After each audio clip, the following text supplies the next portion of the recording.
chache, ni maisha ya moja kwa moja mpaka unapomaliza safari yako. Bwana Yesu asifiwe. Kwa ukishaokoka ni kwamba ni maisha ya moja kwa moja, ni maisha ya moja kwa moja, unaishi moja kwa moja katika wokovu.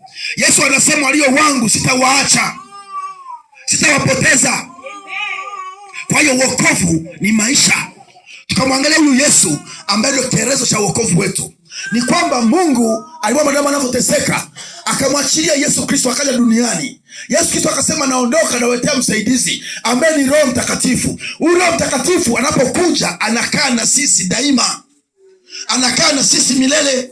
Kwa ukishaokoka ukampokea Yesu Kristo, Roho Mtakatifu anakaa ndani mwako, inakuwa ni maisha ya moja kwa moja. Kwa unapata maisha ya ushindi dhidi ya dhambi, unapata maisha ya ushindi vikwazo vyote vile. Roho Mtakatifu anakupa neema ya kutambua. Bwana Yesu asifiwe. Hiyo ilikuwa ni siku ya pili ambayo tunaweza kujifunza hapa. Bwana Yesu apewe sifa. Lakini jana pia tulipata neema kwamba usiku tuwepo, kwamba kuanzia 2:30 saa 3 pale tulikuwepo hapa mpaka muda wa saa 7 kasoro. Kwa nini tulikuwepo hapa? Ni kwa sababu Bwana alihitaji tuendelee kumwomba, tuendelee kulitia jina la Bwana, tuendelee kumuita yeye, na yeye ni mwaminifu, anatujibu. Tukajifunza somo linalosema kwamba tumezaliwa kwa mbegu isiyoharibika. Maana yake ni mbegu ambayo haiharibiki. Tukajifunza kitabu cha Petro wa kwanza sura ya 1 na ule mstari wa 23.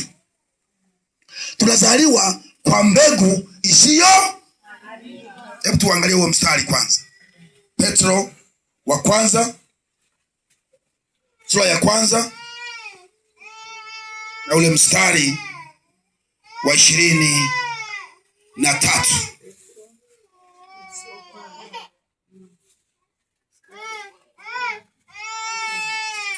Petro, waraka wa kwanza wa Petro. Waraka wa kwanza wa Petro sura ya 1 ule mstari wa 23. Kwa kuwa mmezaliwa mara ya pili, si kwa mbegu iharibikayo, bali kwa ile isiyoharibika, kwa neno la Mungu lenye uzima lidumulo hata milele. Kwa hiyo hii mbegu ambayo tumezaliwa kwayo haiharibiki. Maanake wewe ambaye umeokoka umechagua fungu jema, maanake ni moja kwa moja hiyo mbegu haiharibiki. Hiyo mbegu ni ya moja kwa moja. Bwana Yesu asifiwe. Jipeleze hapo ndani mwako. Je, maisha yako yanaendana na misingi ya wokovu? Je, umetolewa moja kwa moja kule kwenye matapishi? Umetolewa kule kwenye dhambi? Umetolewa kweli moja kwa moja? Jitafakari majibu unayo moyoni. Roho Mtakatifu akusaidie kutafakari, akusaidie kufundisha na kuelekeza kwamba je, maisha ambayo unayaishi yana akisi maisha ya wokovu? Yana akisi utakatifu? Tukamwangalia mtu mmoja ambaye anaitwa Nikodemu. Huyu Nikodemu alikuwa ni mkuu wa Wayahudi na ni Farisayo. Yeye alimwendea Yesu usiku. Hizi habari zinapata katika Injili ya Yohana sura ya 3 kuanzia mstari wa 1. Huyu mtu alikwenda usiku kwa sababu gani? Ni kwamba walikuwa wamepanga kwamba mtu yote ambaye atasema Yesu Kristo ni Bwana au Yesu Kristo ndiye Mwokozi atatengwa na sinagogi.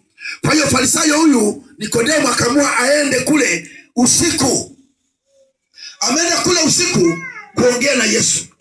Yesu anamwambia nini? Hebu tuangalie habari hizi pamoja. Nikodemo ambaye ni mkuu wa Wayahudi. Yohana sura ya 3 mstari wa 1. Basi palikuwa na mtu mmoja wa Farisayo, jina lake Nikodemo, mkuu wa Wayahudi. Huyo alimjia usiku akamwambia, Rabi, twajua ya kuwa huu mwalimu umetoka kwa Mungu, kwa maana hakuna mtu awezaye kuzifanya ishara hizi uzifanyazo wewe, isipokuwa Mungu yu pamoja naye. Yesu akajibu akamwambia, mstari wa 3, amini amini nakwambia, mtu asipozaliwa mara ya pili hawezi kuona ufalme wa Mungu. Kule tumeangalia kwenye Petro waraka wa kwanza wa Petro sura ya 1:23 kwamba tumezaliwa mara ya pili kwa mbegu isiyoharibika. Kwa hiyo hapa Yesu Kristo anatoa ufafanuzi wa jinsi ya kuzaliwa mara ya pili.